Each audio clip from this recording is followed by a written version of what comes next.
Hi అండి, అందరికీ నమస్కారం. ఈరోజు అయితే కొబ్బరి పొడితో దొండకాయ వేపుడు ఎలా తయారు చేసుకుందామో చూడండి. ఇలా రౌండ్గా సన్నగా కట్ చేసుకోవాలి. నీట్గా వాష్ చేసుకున్న తర్వాత ఎలా తయారు చేసుకుందామో చూద్దాం. కడాయి పెట్టుకొని 2 స్పూన్స్ ఆయిల్ వేసుకోవాలి. ఆయిల్ ఎక్కువ ఉంటే కూడా అంత టేస్ట్ రాదు. 1 టీ స్పూన్ ఆవాలు వేసుకున్నాను. 1 టీ స్పూన్ జీలకర్ర వేస్తున్నాను. బాగా మెరూన్ కలర్ వచ్చేంత వరకు వేగనివ్వాలి. ఒక ఆనియన్ వేసుకున్నాను.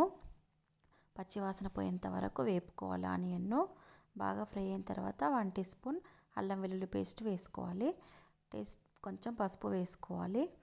కరివేపాకు వేసుకుంటున్నాను. ఒకసారి మళ్ళీ కలుపుకోవాలి. మంచిగా ఫ్రై అయ్యేంత వరకు, పచ్చివాసన పోయేంత వరకు కలుపుకోవాలి. ఇప్పుడు కట్ చేసిన దొండకాయ ముక్కలు వేసుకొని వేపుకోవాలి. పచ్చివాసన పోయేంత వరకు ఒక 10 మినిట్స్ బాగా వేగనివ్వాలి ఆయిల్లో. అలా అయితేనే కర్రీ టేస్ట్గా వస్తుందన్నమాట. చపాతీకైనా రోటీస్కైనా చాలా బాగుంటుందన్నమాట.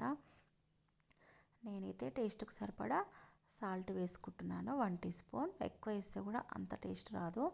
టేస్ట్కి సరిపడా వేసుకోవాలి, బాగుంటుంది. ఒక 5 మినిట్స్ మూత పెట్టేసి మగ్గించేసేయాలి. బాగా ఉడకాలి. ఉడికితేనే టేస్ట్గా ఉంటుంది.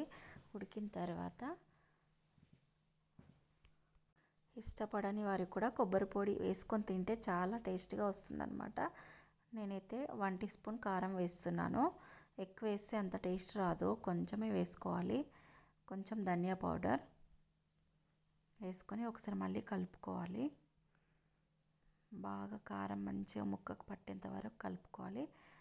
1 టీ స్పూన్ కొబ్బరి పొడి వేసుకుంటున్నాను. లాస్ట్లో వేసుకోవాలి. ఇది వేసుకున్న తర్వాత మళ్ళీ 5 మినిట్స్ మూత పెట్టి మగ్గించేసేయాలి. అంతేనండి, సింపుల్. చాలా బాగుంటుంది. లాస్ట్లో కొత్తిమీర వేసుకొని గార్నిష్ చేసుకోవాలి. వేడివేడి చపాతీకి అయితే సూపర్ ఉంటుంది కర్రీ. చాలా టేస్టీగా ఉంటుంది. ఈ వీడియో మీకు నచ్చిందని అనుకుంటున్నాను. నచ్చినట్టయితే లైక్ చేయండి, షేర్ చేయండి, సబ్స్క్రైబ్ చేసుకోండి. ఎలా వచ్చిందో కామెంట్ చేయండి. Bye friends.